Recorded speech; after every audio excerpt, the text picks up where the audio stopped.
Ces dernières années, nous avons souvent entendu parler de Taïwan. Ce n'est qu'une petite île, mais aujourd'hui, elle compte parmi les lieux les plus importants au monde.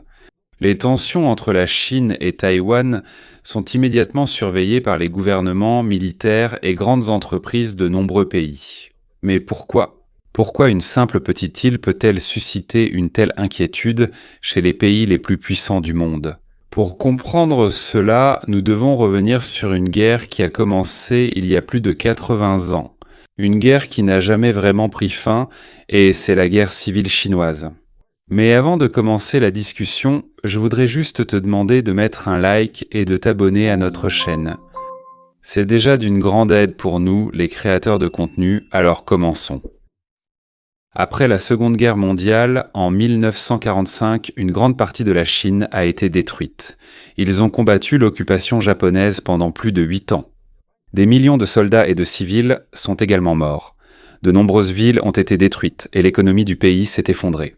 Mais lorsque le Japon s'est rendu aux États-Unis en août 1945, la paix n'est pas revenue. Au lieu de cela, le vieux conflit a de nouveau éclaté à l'intérieur même de la Chine, deux groupes voulant tous deux diriger le pays. Le premier était le Kuomintang ou KMT, dirigé par Chiang Kai-shek. Ils étaient le gouvernement officiel de la Chine à cette époque et étaient reconnus par de nombreux pays, y compris les États-Unis. Le second était le Parti communiste chinois ou PCC, dirigé par Mao Zedong. Ces deux groupes étaient ennemis depuis longtemps. En fait, même avant l'arrivée des Japonais, ils se battaient déjà pour le contrôle de la Chine. Ils n'ont uni leurs forces que temporairement lors de l'invasion japonaise, car ils avaient alors un ennemi commun les obligeant à coopérer. Mais même s'ils étaient du même côté contre le Japon, leur rivalité n'a jamais disparu. Alors que le monde entier était occupé par la guerre, la tension entre les deux camps ne cessait de croître. Après la reddition du Japon, la question longtemps restée sans réponse est immédiatement revenue. Qui dirigera réellement la Chine? Les nationalistes de Chiang Kai-shek ou les communistes de Mao Zedong? Sur le papier, le camp de Chiang semblait largement supérieur. Il disposait de millions de soldats. Ils bénéficiaient du soutien de l'État saoudien. Ils avaient accès à plus d'armes, de véhicules, d'avions et d'équipements militaires. À première vue, il semblait impossible de les vaincre. Mais les communistes voyaient les choses autrement. Alors que le KMT contrôlait de nombreuses grandes villes, le PCC renforçait silencieusement son influence dans les provinces et les villages. De nombreux paysans les soutenaient, en raison de leurs promesses de réformes agraires et de changement social. Leur influence s'étendait progressivement dans ces zones. Ce sont des zones que le gouvernement central atteignait à peine. Pendant ce temps, il y avait une autre région très importante que les deux camps voulaient contrôler. Il s'agit de la Mandchourie, dans la partie nord de la Chine. Pendant la guerre, elle était devenue le centre industriel du Japon en Asie. On y trouvait de nombreuses usines, des voies ferrées, des armes et des infrastructures. En d'autres termes, celui qui contrôle la Mandchourie aura un grand avantage dans la guerre à venir. Mais il y a un problème. Avant même que les forces de Chiang n'y arrivent, l'Union soviétique était déjà entrée la première. En effet, dans les derniers jours de la Seconde Guerre mondiale, les soviétiques ont attaqué les forces japonaises dans cette région. Et ce sont eux qui ont pris le contrôle de la zone en premier.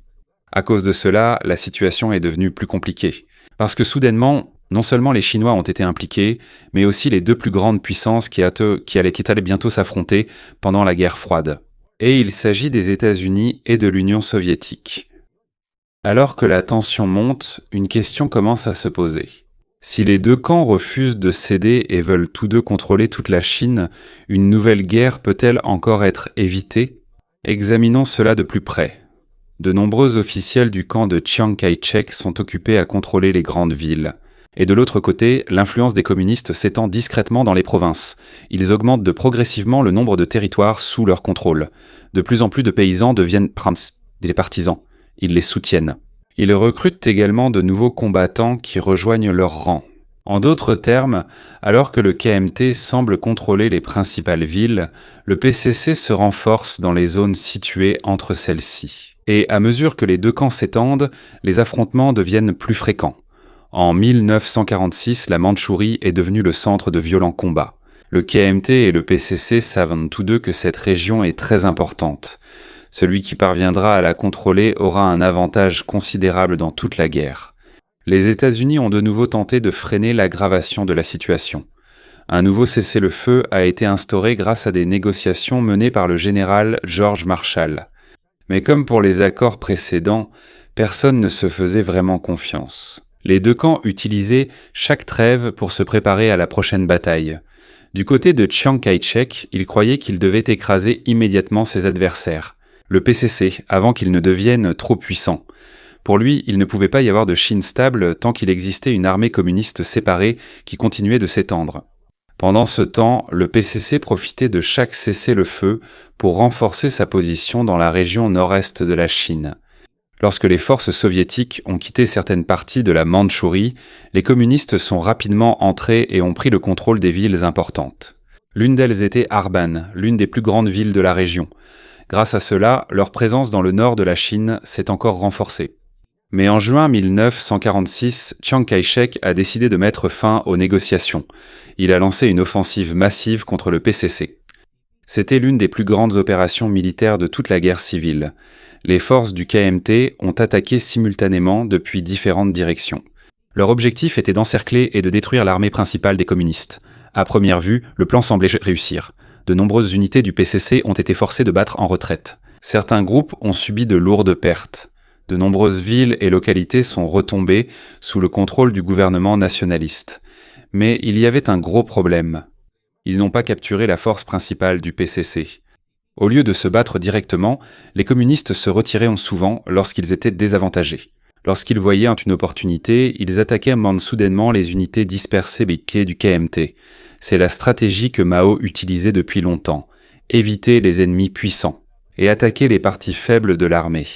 Affaiblir progressivement l'ennemi jusqu'à ce qu'il perde toute sa force. À cause de cela, même si le KMT avait conquis de nombreux territoires, à la fin de 1946, ils n'avaient toujours pas atteint leur objectif le plus important. L'armée principale du PCC existait toujours. Elle continuait toujours à se battre et à grandir. À mesure que la guerre s'intensifiait, les États-Unis commencèrent à perdre patience. Les tentatives n'ont pas non plus réussi. De réunir les deux camps. Au début de 1947, le général Marshall quitta définitivement la Chine.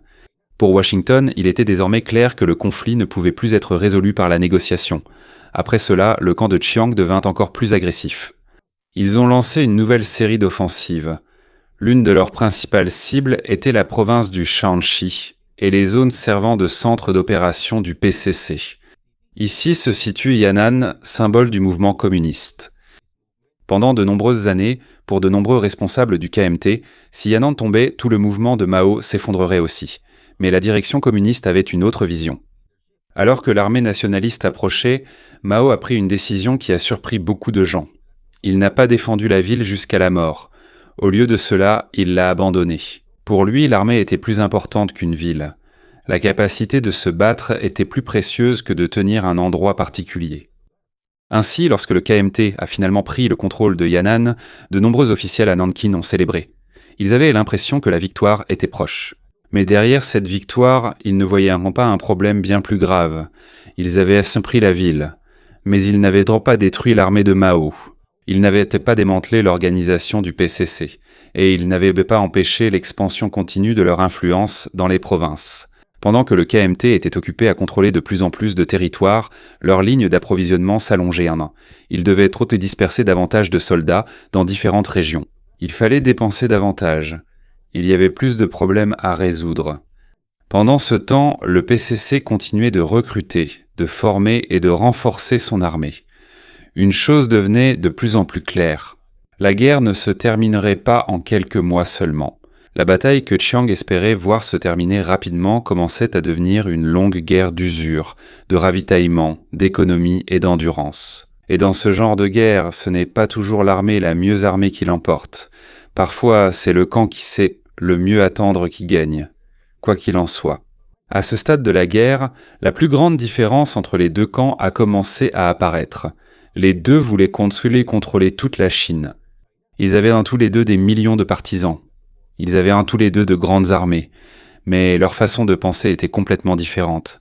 Pour Chiang Kai-shek et le Kuomintang, la guerre était une opération visant à anéantir complètement leurs ennemis. Ils croyaient que s'ils prenaient les principales villes et les centres gouvernementaux, la guerre serait terminée. C'était la vision courante de nombreux militaires à cette époque. Quand tu contrôles les villes, tu contrôles le pays. Mais Mao Zedong avait une vision différente. Pour lui, les villes n'étaient pas ce qu'il y avait de plus important. Le plus important, c'est l'armée, les partisans et la capacité de continuer à se battre. C'est pourquoi lorsque le PCC est désavantagé dans une région, il n'hésite pas à battre en retraite. Ils ne considèrent pas la retraite comme une défaite. Pour eux, cela fait simplement partie d'un plan plus vaste. S'ils doivent abandonner une ville pour sauver leur armée, ils le feront. Et c'est l'une des raisons pour lesquelles le KMT échoue à plusieurs reprises à écraser les communistes. À chaque offensive lancée par le gouvernement nationaliste, ils s'éloignent davantage de leur base principale. Leurs lignes d'approvisionnement s'allongent. Ils contrôlent de plus en plus de villes. Ils doivent en protéger davantage. Il y a aussi de plus en plus de soldats attachés aux garnisons et aux postes de contrôle. Sur la carte, il semble que leur contrôle s'étende. Mais dans la réalité, chaque nouveau territoire qu'ils occupent devient de plus en plus un fardeau. C'est comme une personne qui continue d'acheter des terres. Mais il n'y a pas assez de monde pour tout surveiller.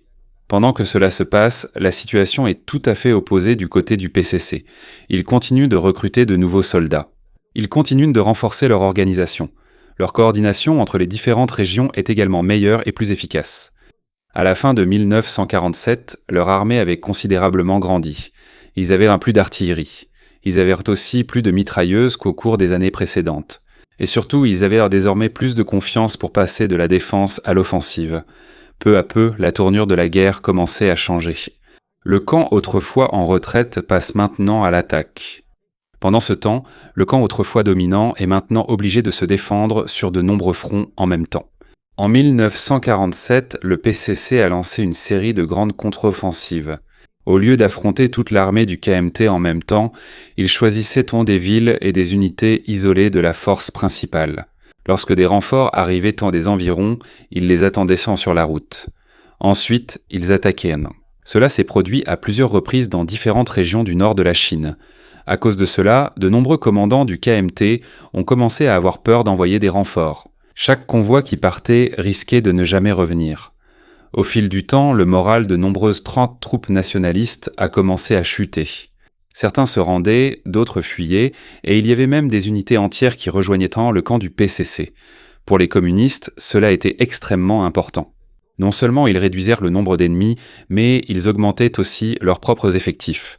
Les anciens soldats ennemis devenaient de nouveaux soldats du PCC.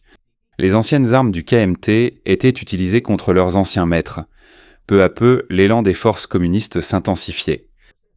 Cela s'est vu le plus clairement en Mandchourie. C'est la région que les deux camps se disputaient depuis longtemps. Au début, le KMT contrôlait encore la plupart des villes importantes là-bas. Ils avaient des centaines de milliers de soldats et beaucoup d'équipements provenant des États-Unis. Sur le papier, ils restèrent les plus forts, mais sur le terrain, ils étaient peu à peu encerclés. À mesure que le PCC étendait son contrôle sur les zones rurales et les routes d'approvisionnement, les garnisons du KMT commencèrent à être isolées les unes des autres. Leurs connexions furent coupées une à une.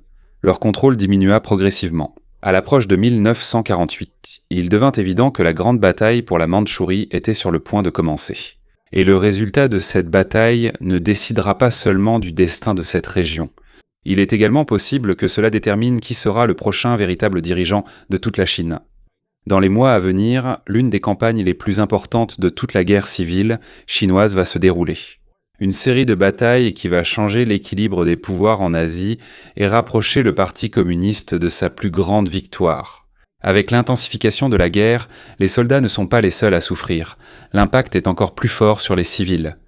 Dans chaque village conquis par la nouvelle armée, la loi change, le dirigeant change, et parfois ceux qui sont en sécurité et ceux qui sont en danger changent aussi. Dans les régions contrôlées par le PCC, l'une de leurs plus grandes promesses était la terre pour les paysans pauvres. Pour beaucoup de paysans à l'époque, c'était quelque chose de très important. À cause de l'ancien système, de nombreuses familles travaillaient sur des terres qui ne leur appartenaient pas. Ainsi, lorsque les communistes ont annoncé qu'ils allaient réduire le loyer des terres et redistribuer les terres des riches propriétaires, beaucoup ont prêté attention. Cela ne veut pas dire que tous les paysans ont immédiatement cru au communisme. Pour beaucoup, la raison était plus simple. Ils voulaient être agriculteurs, ils voulaient posséder leurs propres terres, et une fois qu'ils l'avaient reçue, ils craignaient que l'ancien propriétaire ne revienne pour la reprendre. C'est pourquoi beaucoup d'entre eux se sont sentis obligés de s'accrocher au PCC, car ils pensaient que c'était le seul moyen de protéger leur nouvelle vie. Mais ce processus n'était pas l'eau sans tâche. Dans certains lieux, la réforme agraire est devenue violente. Des propriétaires terriens et de riches agriculteurs ont été publiquement humiliés, certains accusés d'exploitation. Certains ont été punis et, dans certains cas, il y en a même qui ont été tués. Selon certains historiens, il est difficile de déterminer le nombre exact, mais il est clair que de nombreux civils ont été victimes de violences politiques pendant la guerre civile. Du côté du KMT, la souffrance a pris une forme différente. Dans les régions sous contrôle nationaliste, l'économie a chuté et les prix de la nourriture et des produits essentiels ont flambé. L'argent économisé par de nombreuses familles a soudainement perdu presque toute sa valeur. C'est comme si vous aviez de l'argent aujourd'hui, mais demain, il ne vous permettra d'acheter que beaucoup moins de choses. Et pendant plusieurs années, l'hyperinflation s'est encore aggravée. Plus les prix augmentaient, plus les gens avaient faim. Plus les gens avaient dit faim, moins ils faisaient en confiance au gouvernement. Dans les anciens territoires occupés par le Japon, il y avait un problème supplémentaire. Certains civils étaient soupçonnés d'avoir collaboré avec les Japonais. D'anciens propriétaires sont revenus pour réclamer des dettes ou des loyers. Il y avait aussi des soldats qui prenaient de la nourriture, des vêtements et des provisions parce qu'ils en manquaient eux-mêmes. Ainsi, pour beaucoup de Chinois ordinaires, il semblait qu'il n'y avait plus de camp sûr. Lorsque le PCC arrivait, il y avait la peur des campagnes politiques et des punitions.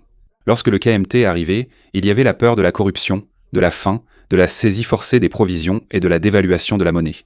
C'est là le point essentiel. Ce ne sont pas seulement les fusils et les chars qui ont gagné la guerre. Une grande partie de cela dépendait de qui le peuple croyait le plus. Et à mesure que la crise s'aggravait dans les zones contrôlées par le KMT, la propagande du PCC pénétrait plus facilement. Beaucoup de soldats de l'armée nationaliste étaient épuisés. Nombre d'entre eux ont été enrôlés de force. Tous ne voulaient pas mourir pour un gouvernement qu'ils ne croyaient pas plus. Alors, lorsque le PCC a annoncé qu'ils pouvaient se rendre, rentrer chez eux ou rejoindre la nouvelle armée, beaucoup ont accepté. C'est là que les forces communistes ont vraiment pris de l'élan. Ils ne gagnaient pas seulement sur le champ de bataille. Ils prenaient aussi les soldats, les armes, la nourriture et les fournitures de l'ennemi. En 1948, l'armée de Mao n'était plus seulement une force de guérilla. Ils étaient mieux organisés. Leur artillerie était plus importante. Ils étaient désormais capables de mener de grandes opérations. Et la preuve la plus évidente en est la campagne de Huaihai. La cible de cette campagne était Suzhou, un nœud ferroviaire très important. Si tu contrôles Suzhou, tu contrôles une grande partie des mouvements de troupes et des approvisionnements au centre de la Chine. Donc pour le KMT, il fallait absolument le défendre. Pour le PCC, il fallait absolument le prendre. C'est ici que les deux camps ont rassemblé un très grand nombre de soldats. Ce fut l'une des plus grandes batailles après la Seconde Guerre mondiale. Au début, le KMT avait encore l'avantage. Ils avaient des blindés, de l'artillerie et un soutien aérien. Mais ils faisaient face à un problème qui revenait sans cesse tout au long de la guerre. La coordination était faible, les décisions étaient lentes, et certains commandants avaient peur d'agir de crainte d'être pris en embuscade. Pendant ce temps, le PCC utilisait la même stratégie qu'ils appliquaient depuis longtemps. Entourer avec des unités séparées, couper la retraite, empêcher les renforts, puis épuiser l'ennemi par la faim, le froid et une pression constante. Au fur et à mesure que la bataille se prolongeait, la situation des soldats du KMT empirait. La nourriture manquait, les approvisionnements étaient insuffisants et il faisait froid. Il y avait des soldats qui n'avaient presque plus rien à manger. Finalement, une grande partie des forces du KMT à Huaihai s'est effondrée. Cette défaite a presque mis fin à l'espoir de Chiang Kai-shek de conserver la Chine continentale. Pendant que cela se produisait, les forces communistes attaquaient également dans le nord. Leurs cibles étaient dans les zones autour de Pékin et Shangjin. Tianjin. Les défenses du KMT ont été brisées une à une. Tianjin a été attaqué et est tombé après de violents combats à l'intérieur de la ville. Après cela, il est devenu encore plus évident que le gouvernement nationaliste ne pouvait plus arrêter l'avancée du PCC. En janvier 1949, les forces communistes sont entrées à Pékin. C'était un symbole fort. Ce n'était pas simplement la prise d'une ville. C'était un signe que l'ancien adversaire, autrefois sous-estimé par le KMT, avait maintenant la capacité d'entrer dans l'une des villes les plus importantes de la Chine. Au cours du même mois, Chiang Kai-shek a démissionné de son poste de président. Mais cela ne signifiait pas qu'il avait complètement abandonné le pouvoir. Il continuait de détenir une grande influence sur l'armée. Son plan maintenant était de se replier vers le sud et d'établir une ligne de défense sur le fleuve Yangtze. Il espérait que les forces communistes seraient épuisées après les batailles successives. Mais Mao ne s'est pas arrêté. Au lieu de prendre un long repos, il a poursuivi l'offensive.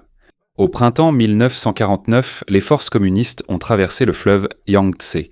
De nombreuses unités du KMT n'ont plus combattu sérieusement. Certains se sont retirés, d'autres se sont rendus, et d'autres encore ont fui vers le sud. Après cela, Nankin, l'ancienne capitale du gouvernement nationaliste, est tombée. Shanghai, la ville la plus importante de Chine sur le plan économique, a suivi. Le PCC a essayé de prendre la ville sans la détruire complètement, car Shanghai était très importante pour l'économie du pays. En seulement quelques mois, le reste du contrôle du KMT sur le continent s'est effondré. Et le 1er octobre 1949, Mao Zedong a proclamé à Pékin la fondation de la République populaire de Chine. Pour le PCC, c'était le début de la nouvelle Chine. Pour le KMT, c'était la fin de leur règne sur le continent. Mais l'histoire ne s'est pas arrêtée là. Car même si Mao contrôlait déjà Pékin, Nankin et Shanghai, il y avait encore un endroit qu'il ne contrôlait pas. Une île de l'autre côté de la mer, Taïwan. Et c'est là que commencera le prochain grand chapitre de tension, qui se fait encore sentir dans le monde entier aujourd'hui. À la fin de 1949, le résultat de la guerre était clair. Presque toute la Chine continentale était déjà sous le contrôle du Parti communiste. Les villes tombaient une à une. Les dernières armées du KMT se rendaient les unes après les autres. Alors que les forces communistes avançaient, Chiang Kai-shek dut prendre la décision la plus importante de sa vie, incapable de défendre la Chine continentale. Son armée restante n'était plus suffisante pour arrêter l'avancée du PCC. Au lieu de rester et d'être capturé, il a choisi de battre en retraite. En décembre 1949, avec le reste de son gouvernement, des centaines de milliers de soldats et un grand nombre de réfugiés, il s'est rendu à Taïwan. C'est l'île qui deviendra le dernier bastion de la République de Chine. Mais il ne s'agissait pas simplement d'un transfert. Taïwan avait déjà sa propre histoire avant l'arrivée des forces de Chiang. Depuis 1895, elle était contrôlée par le Japon après la première guerre sino-japonaise. Pendant près de 50 ans, toute une génération de Taïwanais a grandi sous la domination japonaise. Ainsi, lorsque l'île est revenue sous le contrôle de la Chine après la Seconde Guerre mondiale, les relations entre les habitants locaux et la nouvelle administration venue du continent n'ont pas été immédiatement harmonieuses. Beaucoup de Taïwanais ont eu l'impression que seul le dirigeant avait changé. Rapidement, les tensions ont éclaté. En février 1947, une vaste protestation contre le gouvernement a éclaté.